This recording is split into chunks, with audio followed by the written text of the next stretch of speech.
Hi to all. Welcome back to smart home channel.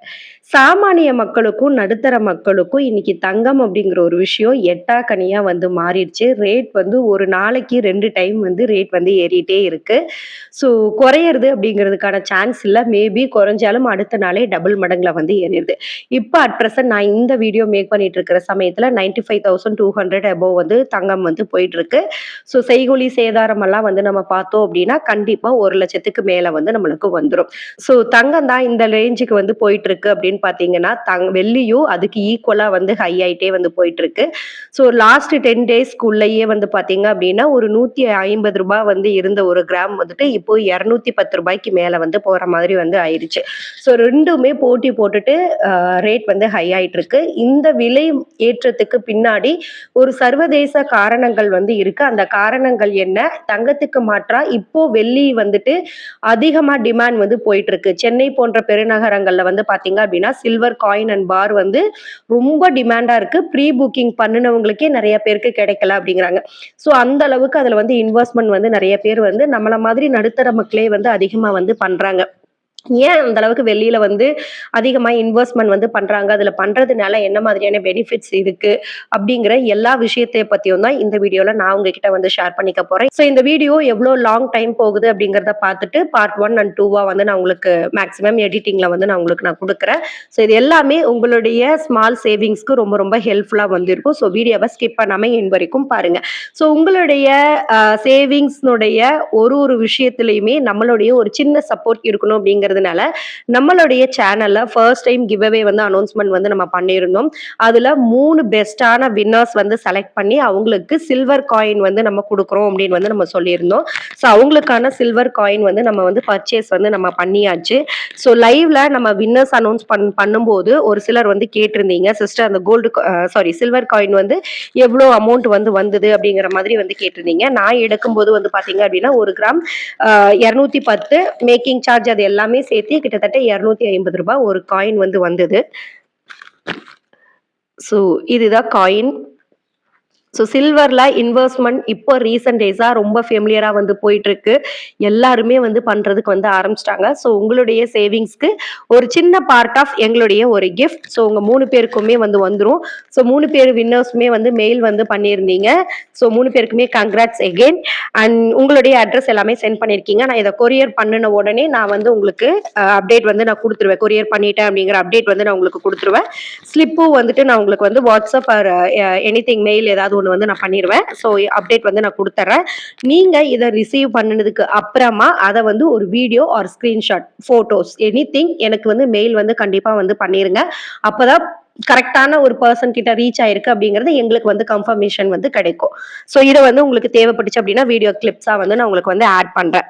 Okay, இப்போ gold rate அதிகமாகிறதுக்கு நிறைய பேர் கேட்கக்கூடிய விஷயம் என்ன? ஏன் இப்ப சடனா எந்த வருஷமும் இல்லாத அளவுக்கு இப்போ கோல்டு ரேட் வந்து ஹை ஆயிருக்கு? இதுதான் பெரும்பாலானவர்களுடைய கேள்வியா வந்து இருக்கு. ஏன்னா கிட்டத்தட்ட வந்து பாத்தீங்க அப்படின்னா லாஸ்ட் அக்டோபர்ல ஒரு 55, 56 அந்த ரேஞ்சில தான் வந்து இருந்தது. பட் இப்போ வந்து 95க்கு வந்து போயிருச்சு. கிட்டத்தட்ட 40,000 1 இயர்ல வந்து கிராஸ் பண்ணிருக்கு. ஜனவரியில 57,000க்கு இருந்த கோல்டு இப்போ 95,000க்கு வந்து போயிருக்கு. ஸோ கிட்டத்தட்ட 30,000க்கு மேல ஒரு 10 மாசத்துக்குள்ளேயே இன்க்ரீஸ் ஆயிருக்கு. இது என்னைக்கும் இல்லாத ஒரு ரேட் ஹை லெவல்ல வந்து போயிட்டு இருக்கு அப்படின்னு சொல்லலாம். ஸோ நிறைய பேரு ஆரம்பத்துல இருந்தே நான் சொல்ற மாதிரி நம்ம கோல்டு வாங்காம இருந்தோம் அப்படின்னு சொன்னா ரேட் வந்து கண்டிப்பா கம்மியாகும். ஏன்னா டிமாண்ட் இல்லைன்னா ஆட்டோமேட்டிக்கா கம்மியாகும் அப்படிங்கிறது பெரும்பாலானவர்களுடைய கருத்தா இருக்கு. ஒரு விஷயத்த புரிஞ்சுக்கோங்க, எப்பவுமே கோல்டு வந்து இந்தியால மட்டுமே இருக்கிறது கிடையாது. ஒரு இந்தியன் கவர்மெண்ட் நினைச்சா மட்டுமே இதை மாத்தக்கூடிய விஷயங்களும் கிடையாது. இந்தியன் கவர்மெண்ட் என்ன பண்ணலன்னா அதுக்கு விதிச்சிருக்கக்கூடிய ஜிஎஸ்டில குறைக்கவோ ஏத்தவோ வேணா செய்யலாமோ ஒழிஞ்சு கரன்சிக்கு ஈக்குவல் தான் இந்த கோல்டு.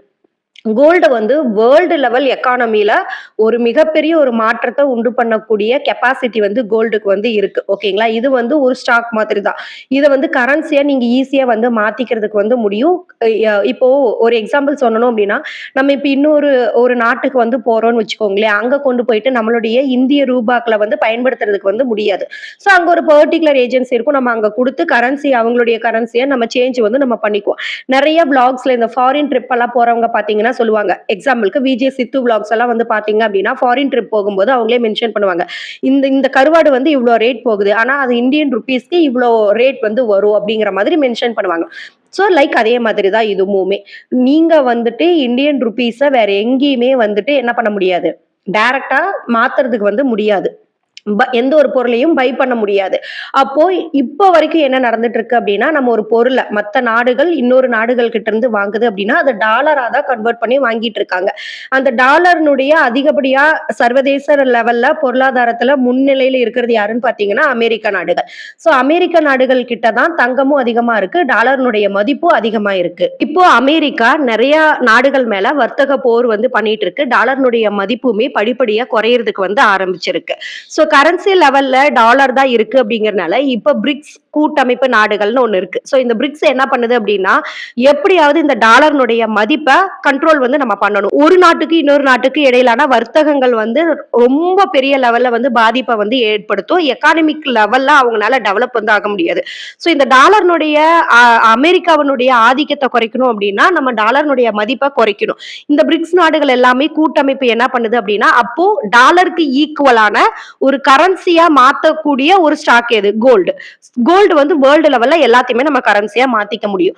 அப்ப நம்ம என்ன பண்ணலாம்? நம்ம எல்லாத்தையும் கோல்ட வந்து நம்ம நிறைய பை பண்ணி நம்மளுடைய பேங்க்ஸ் ஒவ்வொரு சென்ட்ரல் பேங்க்ஸுமே இப்ப சவுதி சென்ட்ரல் பேங்க் இந்த மாதிரி நிறைய சென்ட்ரல் பேங்க்ஸ் வந்து ஒரு நாடுமே வச்சிருக்கும். அவங்க தனக்கு தேவையான கோல்ட வந்துட்டு கிலோ கணக்குல டன் கணக்குல அவங்க வந்து பை பண்ணி வந்து வச்சுப்பாங்க. அவங்களுக்கு ஏதாவது இந்த மாதிரி ஒரு பொருளாதார ரீதியான நெருக்கடிகள் வருது அப்படின்னா தங்கிட்ட இருக்கக்கூடிய கோல்ட வந்து கொடுத்து அதை கரன்சியா வந்து கன்வெர்ட் பண்ணிக்குவாங்க. சோ 2 நாடுகளுக்கு இடையில ஒரு வர்த்தகம் நடக்குதுன்னா அதுக்கு ரொம்ப ரொம்ப முக்கியத்துவம் வாய்ந்தது ஒன்னு டாலர், இன்னொன்னு கோல்டு.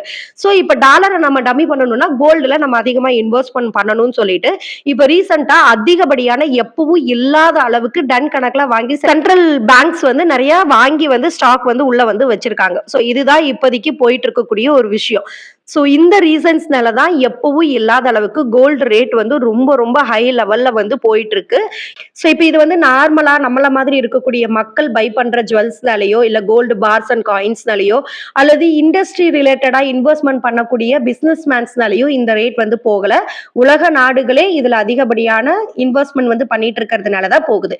சோ இப்ப ரீசெண்டா எங்களுக்கு நாங்க கேட்டு தெரிஞ்சுக்கிட்ட ஒரு விஷயம் என்ன அப்படின்னா, கண்டிப்பா வந்து எல்லா எக்கானமி ரிலேட்டடா இருக்கக்கூடிய பர்சன்ஸ்மே சொல்லக்கூடிய விஷயம் 1 லட்சம் கிராஸ் ஆகும் டிசம்பருக்குள்ள அப்படின்னு வந்து சொல்லியிருந்தாங்க. அதேதான் இங்க லோக்கல்ல இருக்கக்கூடிய ஜுவல் ஷாப் வச்சிருக்கக்கூடியவங்களும் சொல்றாங்க. கிட்டத்தட்ட அடுத்த 2026ல ஒரு 1,20,000 வந்து கிராஸ் பண்ணி நிற்கும் அப்படின்னு வந்து சொல்றாங்க. கேரண்டியா 1.20 வந்து ஒரு பவுன் வந்து போகும் அப்படின்னு சொல்றாங்க. சோ அதுக்கப்புறம் குறையுமா அப்படின்னா இந்த அளவுக்கு விலை வந்து ஏறாது. இப்ப 2000 ஒரு நாளைக்கு 2 டைம் 3 டைம் 3000 அந்த மாதிரி ஏறுது இல்லையா? அந்த மாதிரி ஏறாது. ஆனா கொஞ்சம் மெதுவா வந்து ஒரு 200 300 அந்த மாதிரி ஏறதுக்கான வாய்ப்புகள் இருக்கு. குறைஞ்சாலும் அதிகபட்சமா ஒரு சவரனுக்கு 5000 குறையுமோ தவிர்த்து அதுக்கு கீழே வந்து போறதுக்கான வாய்ப்புகள் அப்படிங்கிறது வந்து இல்ல. ஆனா அதிகமா ஏறாதுங்கிறதுக்கு வேணா வாய்ப்பு கொடுக்கலாம். ஆனா அது 2026ல தான் அப்படின்னு சொல்றாங்க. அப்போ கோல்டுல நம்ம எப்படிதாங்க சேவ் பண்றது அப்படின்னா நம்மளுக்கு எல்லாமே கொஞ்சம் ட்ரபிள் தான். கொஞ்சம் இல்ல பெரிய ட்ரபிள் தான். ஏன்னா ஜனவரியில ஒரு பவுன் வாங்கினவங்க இப்போ வந்து 1/2 பவுன் தான் வந்து வாங்க முடியும். அந்த அளவுக்கு தான் வந்து போயிட்டு இருக்கு. சோ மேபி பார்க்கலாம் பின்னாடி எப்படி போகுது அப்படிங்கறத வந்து பார்க்கலாம். சோ இப்போ உலக நாடுகள் தான் இந்த அளவுக்கு போயிட்டு இருக்கு அப்படின்னா அப்போ நம்மளுக்கு தங்கம் எட்டா கனியா மாறிடுச்சு. அப்ப வேற எதுல நம்ம அதிகமா இன்வெஸ்ட்மெண்ட் பண்ணலாம் அப்படின்னு சொல்லி நடுத்தர மக்களும் சரி இந்த மாதிரி சின்ன சின்ன முதலீடு பண்ணக்கூடிய முதலீட்டாளர்களும் சரி அதிகமா இப்ப இன்வெஸ்ட்மெண்ட் வந்து பண்ணிட்டு இருக்கிறது அப்படின்னு பாத்தீங்கன்னா சில்வர் தான். ஏன் அப்படின்னா சில்வர் வந்து ஒரு இண்டஸ்ட்ரியல் மெட்டீரியல். சோ இண்டஸ்ட்ரியில எல்லாருக்குமே வந்து தேவைப்படும். மேக்சிமம் வந்து பாத்தீங்க அப்படின்னா சில்வரை எந்த பேங்க்ஸுமே ஒரு கரன்சிக்கு ஈக்குவலா வந்து கோல்டு மாதிரி வந்து வாங்கி வைக்காது. ஒரு சிலர் வந்து என்ன சொல்றாங்கன்னா சவுதி சென்ட்ரல் பேங்க் வந்து சில்வர்ல இன்வெஸ்ட்மெண்ட் வந்து பண்றாங்க. அதை மொத்தமா பை பண்ணி வாங்கி வந்து ஸ்டோர் பண்ணி வச்சிருக்காங்கன்னு சொல்றாங்க. பட் மேக்சிமம் பெரிய சென்ட்ரல் பேங்க்ஸ் எல்லாமே வந்துட்டு கோல்ட பை பண்ற அளவுக்கு சில்வர் யாரும் வந்து வாங்குறது இல்ல. ஏன்னா வேர்ல்டு லெவல்ல ஒரு கரன்சிக்கு ஈக்குவல் ஆனது கோல்டு. ஆனா இது வந்து பாத்தீங்க சில்வர் வந்து பாத்தீங்க அப்படின்னா அப்படியே ஆப்போசிட் இண்டஸ்ட்ரியல் மெட்டீரியல். இண்டஸ்ட்ரியல் எடுத்துக்கிட்டீங்கன்னா இப்போ ரொம்ப பெரிய டெவலப்மெண்ட்ல வந்து போயிட்டு இருக்கக்கூடிய விஷயம் 5G. 5G மொபைல் போன் எல்லாருமே இப்போ அப்கிரேட் வந்து பண்ணிட்டோம். சோ அதை வந்து மேக் பண்றாங்க அப்படின்னா அதுக்கு சில்வர்னுடைய தேவை டிமாண்ட் அப்படிங்கிறது ஹை லெவல்ல இருக்கு. செகண்டரி வந்து பாத்தீங்க அப்படின்னா சோலார் பேனல். சோ இதுவுமே வந்து இன்னைக்கு நிறைய நிறைய வந்து யூஸ் பண்றதுக்கு வந்து ஆரம்பிச்சிட்டோம். ஸோ பிசினஸ் பண்ணக்கூடியவங்க, ஒரு இண்டஸ்ட்ரி வச்சிருக்கக்கூடியவங்க எல்லாருமே எலக்ட்ரிக்கல் பைக்குக்கு எல்லாத்துக்குமே வந்து நம்ம கன்வெர்ட் வந்து ஆயிட்டோம். ஸோ எல்லாமே வந்து இபில வந்து கரண்ட் மின்சாரத்தை தாண்டி சோலாருக்கு நம்ம போனதுனால அதனுடைய மேக்கிங்லயுமே நிறைய சில்வர் வந்து யூஸ் பண்றாங்க. ஸோ இண்டஸ்ட்ரியல் டிமாண்ட் வந்து இன்னைக்கு சில்வருக்கு வந்து ரொம்ப ஹை ஆயிருச்சு. அதே இன்னொரு கூட்டம் என்ன ஆக ஆரம்பிச்சிருச்சு அப்படின்னா, யாரெல்லாம் வந்து கோல்டுல இன்வெஸ்ட்மெண்ட் வந்து பண்ண முடியலையோ அவங்க எல்லாம் கொஞ்சம் பட்ஜெட் ஃப்ரெண்ட்லியா இருக்கு அப்படிங்கிறதுனால சில்வர்ல இன்வெஸ்ட்மெண்ட் வந்து பண்றதுக்கு வந்து ஆரம்பிச்சிட்டாங்க.